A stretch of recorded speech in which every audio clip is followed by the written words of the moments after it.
Shalom, selamat pagi, apa kabar Bapak Ibu sekalian? Harap anugerah Tuhan senantiasa menyertai kehidupan kita sekalian. Selamat datang dan bergabung bagi Bapak Ibu yang baru pertama kali mendengarkan renungan di channel pelayanan saya Spartan Ministry. Silakan boleh subscribe channel ini, kemudian like dan sharingkan ke orang-orang lain. Sehingga boleh banyak orang juga mendapatkan berkat. Saudaraku, kita sedang membahas satu tema seri besar yaitu Jesus Meets Me. Bagaimana Yesus menjumpai saya. Satu rangkaian kisah tentang penampakan Yesus Kristus setelah dia bangkit dari kematian. Yesus tahu namamu, kisah tentang Maria Magdalena. Yesus tahu agendamu, kisah tentang murid-murid Yesus. Yesus tahu keraguan-raguanmu, kisah tentang Thomas. Dan hari ini kita akan merenungkan tentang Yesus tahu masa lalumu, kisah tentang Petrus. Mari kita sedih dalam doa terlebih dahulu. Ya Tuhan, terima kasih buat anugerah Tuhan sepanjang hidup kami sampai hari ini. Berkatilah waktu perenungan kami hari ini ya Tuhan, kiranya firman Tuhan sungguh berbicara kepada kami, dan Tuhan sungguh-sungguh menjamah setiap kami. Yesus Kristus kami bersyukur dan kami berdoa. Amin. Saudaraku, kita semua pasti punya masa lalu. Ada yang masa lalunya biasa-biasa saja. Ada juga mungkin yang masa lalunya begitu sulit luar biasa. Mungkin sebelum kau jadi orang Kristen, kau adalah seorang yang non-Kristen, kau seorang yang tidak percaya sama Tuhan sama sekali, dan bahkan mungkin kita pernah lakukan hal-hal yang begitu berdosa dan menjijikan, menyakiti hati Tuhan. Bersyukur kepada Tuhan yang sudah menjamah hidup kita. Kita sudah sering mendengar kesaksian orang-orang, bahkan para pendeta-pendeta yang dulunya seorang preman, seorang pemabuk, seorang penjina, meninggalkan keluarganya, membunuh. Luar biasa sekali pekerjaan dan anugerah Tuhan bagi mereka. Bagaimana dengan kita? Saya percaya bahwa kita tidak seburuk itu. Tapi siapa di antara kita yang sampai hari ini masih suka dihantui oleh masa lalu dan dihantui oleh dosa-dosa kita di masa lalu? Bagaimana kita bisa bergumul dengan hal ini? Saudaraku, kita akan bergumul bersama-sama dengan sosok yang bernama Petrus, salah satu dari murid Tuhan Yesus. Dia adalah seorang nelayan yang Tuhan panggil menjadi penjala manusia. Matius 4 ayat 19-20, sudah bisa baca di situ. Yesus berkata kepada mereka, "Mari ikutlah aku, dan kamu akan kujadikan penjala manusia." Lalu mereka pun segera meninggalkan jala-jala dan mengikuti dia. Petrus langsung respon saat dipanggil Tuhan menjadi penjala manusia. Saudara, kemudian Petrus adalah murid yang pertama kali mengakui Yesus sebagai Mesias. Proklamasi yang luar biasa. Matius 16 ayat 16, maka jawab Simon Petrus, "Engkau adalah Mesias, anak Allah yang hidup." Luar biasa sekali dan begitu semangat berapi-api bagi Tuhan. Dan dikala Yesus mau ditangkap, dia orang yang sangat berani memotong telinga seorang imam hamba besar. Lukas 22 ayat 50. Orang yang sangat berani dan luar biasa. Bahkan dalam percakapan di malam hari itu, Matius 26 mencatat ayat 31. Maka berkata Yesus kepada mereka, "Malam ini kamu semua akan tergoncang imanmu karena aku, sebab ada tertulis, aku akan membunuh gembala dan kawanan domba itu akan tercerai-berai. Tetapi sesudah aku bangkit, aku akan mendahului kamu ke Galilea." Petrus menjawabnya, "Biarpun mereka semua tergoncang imannya karena engkau, aku sekali-kali tidak." Yesus berkata kepadanya, "Aku berkata kepadamu, sesungguhnya malam ini, sebelum ia berkokok, kau telah menyangkal aku 3 kali." Petrus kepadanya, "Sekalipun aku harus mati bersama-sama engkau, aku takkan menyangkal engkau." Semua murid yang lain pun berkata demikian juga.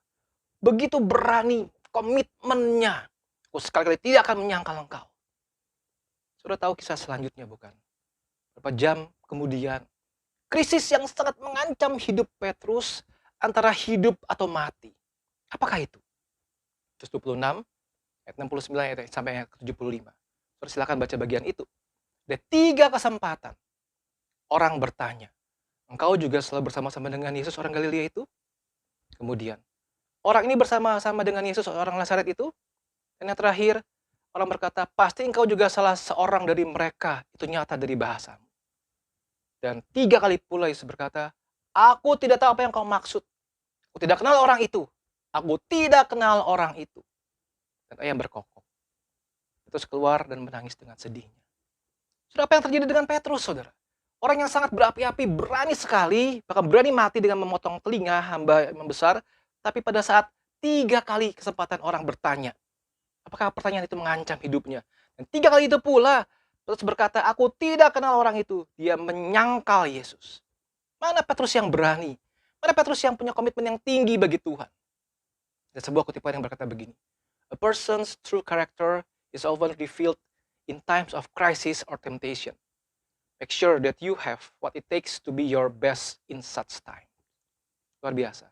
Karakter kita yang sejati itu seringkali dibukakan, dinyatakan saat kita mengalami krisis atau ujian. Saudara, setelah Yesus bangkit, Yesus makan bersama-sama dengan mereka.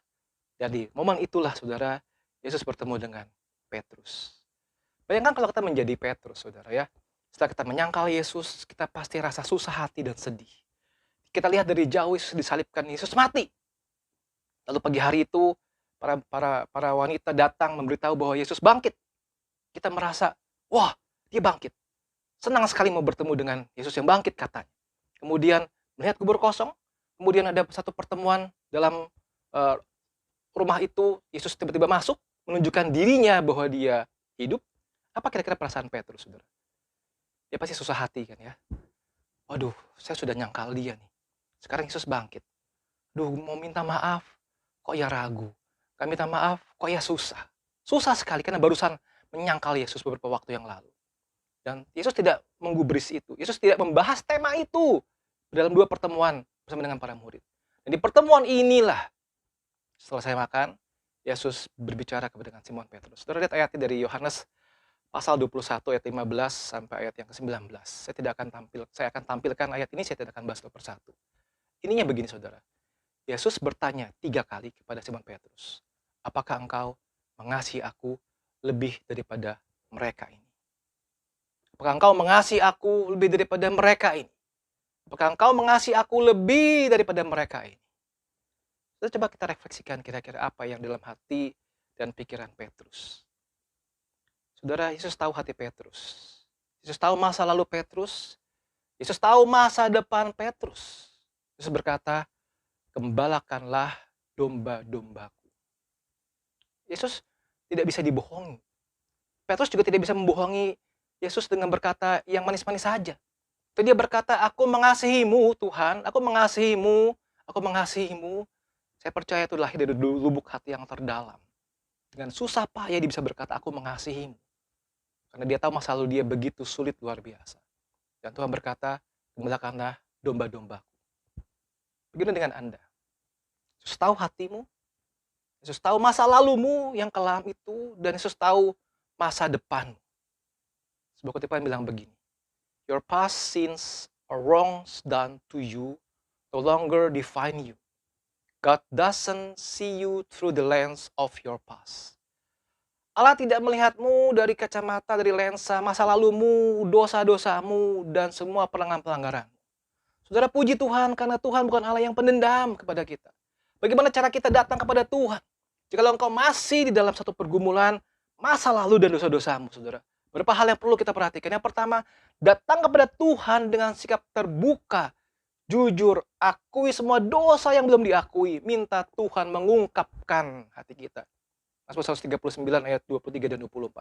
Selidikilah aku ya Allah, kenallah hatiku, ujilah aku, dan kenallah pikiran-pikiranku. Lihatlah apakah jalurku serong, tuntunlah aku di jalan yang kekal. Minta Tuhan bukakan itu. Sikap yang kedua, sikap yang terakhir. Percayalah, percaya janji Allah bahwa Ia akan mengampuni dosa-dosa. Mazmur 85 ayat yang ke-1. Kau telah berkenan kepada tanahmu ya Tuhan, telah memulihkan keadaan Yakub.